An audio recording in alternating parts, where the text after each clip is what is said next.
Today is Friday और मेरे कमरे का शदीद कोई बुरा हाल हुआ है। ये चेक करना है ज़रा। अच्छा, funny story about this sleep suit. मुझे ना मतलब ये बहुत अच्छे लगते हैं इसलिए क्योंकि इसमें बच्चे जो है ना वो कंफर्टेबल रहते हैं। तो ये जी जब फर्स्ट टाइम मैं और दाइम गए थे शॉपिंग के लिए तो वी गॉट दिस। हम लोगों ने बहुत एहतियात से जनाब बड़ी केयरफुली हम लोगों ने सिलेक्शन की चीज़ों की। और जब मैं पाकिस्तान गई हूँ और जब मैंने इसको निकाल के देखा है तो ये था 12 to 18 मंथ्स का। एंड आई वाज लाइक यार अब मैं क्या करूँ। ये मतलब कि वापस भी नहीं हो सकता था, वापस भी नहीं जा सकता था। तो 12 to 18 मंथ्स वाला वो मिली आई।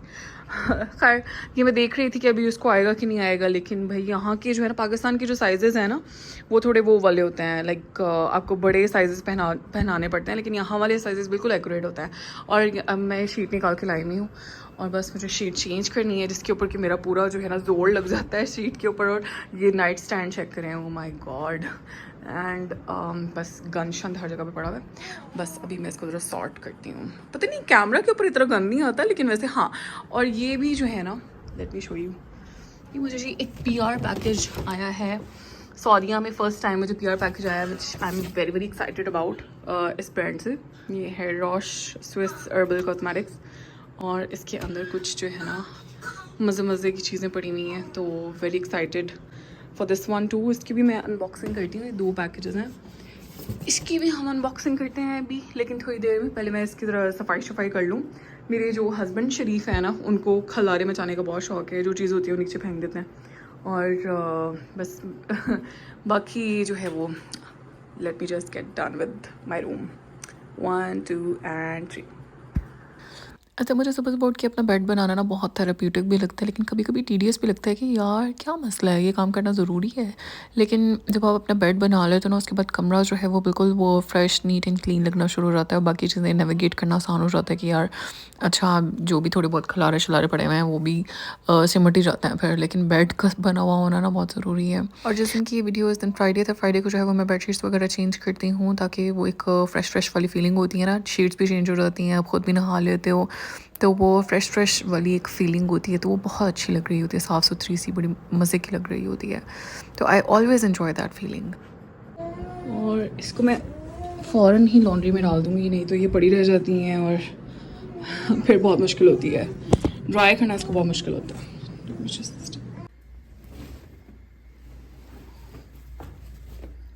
चलो भाई, अब यहाँ पे ये जो मैंने गंद मचाया हुआ है इसको मैं सारी सॉर्टिंग वगैरह करती हूँ। इसकी फीडर्स धोने वाले हैं, इनको स्टरलाइज भी करना है एंड यहाँ पे सारी चीज़ें जो है वो सेट करके रखूँगी। और बेड शीट करते करते ना मैं बहुत थक गई हूँ, so I take a pause and my baby is playing here. आज का मेन्यू है कॉटेज चीज़ ऑमलेट। ये वाली कॉटेज चीज़ मैं यूज़ करी जो कि बहुत मज़े की है ये। और साथ में ये मेरा ऑमलेट की सिचुएशन है। इसको मैं फ्लिप करूँगी।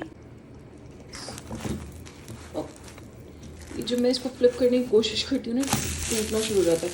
इसके अंदर मैंने मिक्स्ड बेल पेपर्स डालनी है और अब एक साइड पे जाएगी कॉटेज चीज़।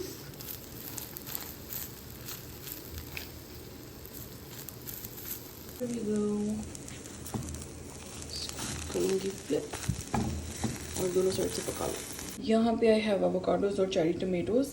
सो ये मेरे ब्रेकफास्ट की सूरत हाल है। साथ मैंने बना ली है जल्दी से कॉफ़ी और बस अब मैं जल्दी से खाऊंगी और बाकी ये काम शाम देखूंगी।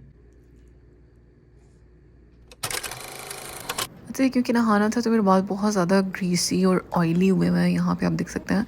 तो जो ये मुझे PR package first PR package sorry मैं रिसीव हुआ है जिसके लिए मैं बहुत एक्साइटेड थी, उसमें जो है वो 2 किस्म के शैम्पूज़ थे, 2 किस्म के कंडीशनर्स थे और एक सीरम था। की फार्मेसीज़ में भी ये वाला ब्रांड अवेलेबल है, अगर आप इंटरेस्टेड हो तो आप वहाँ से भी बाय कर सकते हैं।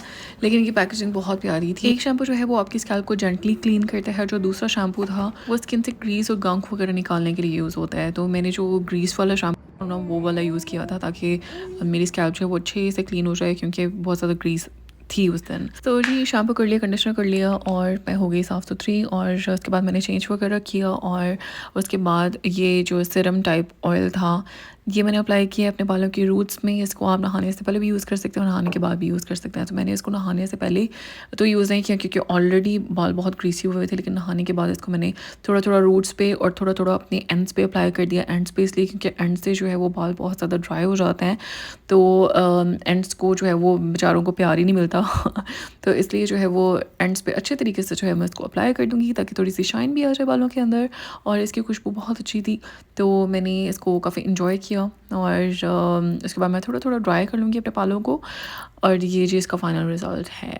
तो बाल अच्छे साफ़ सुथरे हो गए हैं। और उसके बाद जनाब चलते हैं, अब हम नमाज़ पढ़ लेते हैं क्योंकि जुमे का दिन है। और नमाज़ पढ़ के उसके बाद आज के प्लानिंग्स कुछ इस तरह की है कि हम लोगों को जाना था रात को खाने शाने के लिए, और हम सबको म्यूचुअली क्रेविंग हो रही थी बीफ बर्गर की। यहाँ पे बीफ बर्गर्स बहुत मज़े के होते हैं। पाकिस्तान में तो मैंने कभी बीफ बर्गर नहीं ट्राई किया था, तो मुझे पता नहीं था कि मतलब किस तरह के होते हैं, लेकिन यहाँ पे आके जब मैंने ट्राई किया तो it was very very nice. और बिल्कुल भी वो वाली स्मेल नहीं आ रही होती जो वो एक बीफ की एक टिपिकल सी स्मेल होती है ना, वो नहीं आती उसमें से। तो खाने से पहले ना मेरी नज़र पड़ी है ब्रांड्स फॉर लेस, जहाँ पे वो सेंचुरी बर्गर हम लोगों ने बेसिकली जाना था, तो उसके साथ ही ये था ब्रांड्स फॉर लेस। इसके बारे में मैंने इतनी सारी वीडियोस देखी हुई थी, तो मैं इतनी एक्साइटेड हुई, मैंने कहा यार जल्दी से जाकर मैं देखती हूँ। तो यहाँ का सीन ये था कि जितने भी आपके जो ये प्रीमियम ब्रांड्स हैं ना, जैसे MK हो गया, अडीडास हो गया, नाइकी हो गया, टॉमी हिलफिगर हो गया, और इस तरह के जो ब्रांड्स थे, लाइक जो वे मिड रेंज वाले ब्रांड्स होते हैं, वो वाले सारे यहाँ पे पड़े हुए थे, लेकिन लेस प्राइस में। और ये मैंने कंफर्म किया बार बार कि ये कहीं यूज्ड चीज़ें तो नहीं है, लेकिन ये यूज़ नहीं थी, ये बिल्कुल न्यू फ्रेश पीसेस से। और ये जो है वो ऑलमोस्ट लाइक 70% ऑफ पे चीज़ें आपको मिल रही थी। तो हील्स भी बहुत सारी पड़ी हुई थी, और जो चप्पलें होती हैं, जॉगर्स होते हैं, वो बहुत अच्छे पड़े हुए थे। इसके अलावा बहुत लाइक लेडीज़ में भी वैरायटी थी, जेंट्स में भी बहुत सारी वैरायटी थी, बच्चों में बहुत सारी वैरायटी थी। तो बड़ा मज़ा आ रहा था मुझे स्क्रॉल करने का। मैं तो सारे आयल्स में से ना स्क्रॉल कर रही थी, बस देख रही थी कि क्या क्या चीज़ें पड़ी हुई हैं। तो और क्योंकि सर्दी भी आने वाली है और रात में ना अच्छी खासी सर्दी हो जाती है, अच्छी खासी ठंड हो जाती है। जितना लाहौर का टेम्परेचर उतना ही यहाँ का हो जाता है, लेकिन यहाँ की सर्दी ना बड़ी मज़े की होती है क्योंकि फ्रेशनेस होती है सर्दी में। लेकिन लाहौर की तो खैर बहुत ज़्यादा फॉगी हो जाता है ना, यहाँ पे इतनी फॉग नहीं होती, लेकिन अच्छी होती है ठंड, मज़े की होती है। तो ये जनाब अडीडास की जैकेट थी जो कि बहुत ही प्यारी लग रही थी। खैर जी, बारी आ जाती है रोटी शोटी खाने की। और मैं यहाँ पे कम्युनिटी के ग्रुप्स होते हैं वो ज्वाइन किया हुआ, तो उसमें बहुत सारे लोग जो है वो सेंचुरी बर्गर्स की बहुत तारीफ़ें करते हैं। तो मैंने सोचा अच्छा यार, अगर हम बीफ बर्गर खाने ही जा रहे हैं तो हम सेंचुरी बर्गर चलते हैं।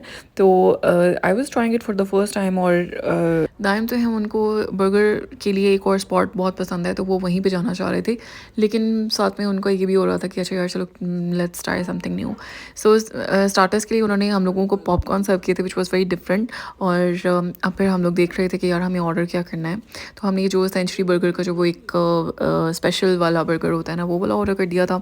और यहाँ से ये तालिया स्ट्रीट नज़र आ रही थी, जो कि बहुत लाइक एक बहुत रौनक वाली स्ट्रीट है। मतलब इतनी मज़े की स्ट्रीट है ना, यहाँ पे जितने भी सऊदीज़ हैं वो रात के टाइम निकले होते हैं और चिलिंग्स कर रहे होते हैं आराम से, और बहुत मज़े की वाइब होती है इस स्ट्रीट की।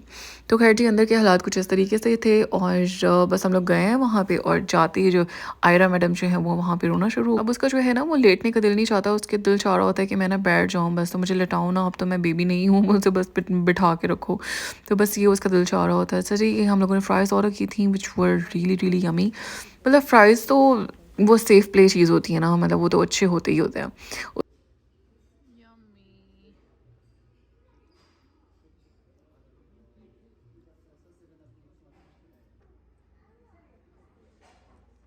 हाथ ही नहीं रुक रहा था। और आजकल सर्दी है, मौसम बहुत अच्छा है ना, तो कुछ बहुत हार्टी वार्म टाइप चीज़ें खाने का दिल चाहता है, और चीज़ी चीज़ें खाने का दिल चाहता है। तो जो बेचारे वेट लूज़ करने की कोशिश कर रहे होते हैं ना, उनका तो सर्दियों में जो है वो बहुत ही बैड सीन हो जाता है।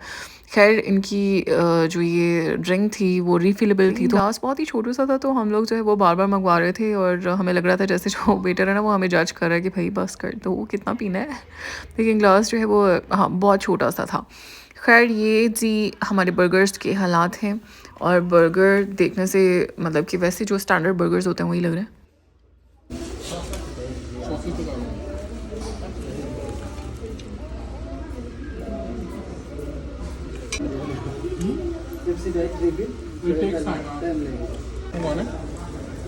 उसके बाद जनाब हम लोगों ने हनी विंग्स भी ऑर्डर किए थे, जो कि अगेन बहुत मज़े के थे। स्वीट एंड सावर इसका टेस्ट था, और वही जो स्टैंडर्ड होते हैं जिस तरह के वैसे थे, और बहुत मज़े के थे। सो जी, ये हम लोगों का डिनर था। फ्राइडे को यूजुअली थोड़ा सा हम लोगों के लिए हैपनिंग होता है फ्राइडे को, क्योंकि ऑब्वियसली ऑफिशियली ऑफ होता है सबको। तो मुझे ऐसे लग रहा होता है जैसे मुझे भी ऑफ है, और बस it feels very wrong to cook at that time. तो किस दिन मुझे फ्राइडे को कुकिंग करनी पड़ जाए ना, तो मुझे मौत आ रही होती है कि यार बस अब सोने की तैयारी है। और आई होप आप लोगों को ये ब्लॉग अच्छा लगा होगा, और रिकमेंडेशंस भी अच्छी लगी होंगी। Thank you so much for watching. अपना बहुत सारा ख्याल रखें, टेक केयर ऑफ़ योरसेल्व्स, अपनी हेल्थ का ध्यान रखें, अपने इर्द गिर्द लोगों का ख्याल रखें। और thank you so much for watching. Take care and अल्लाह हाफ़िज़।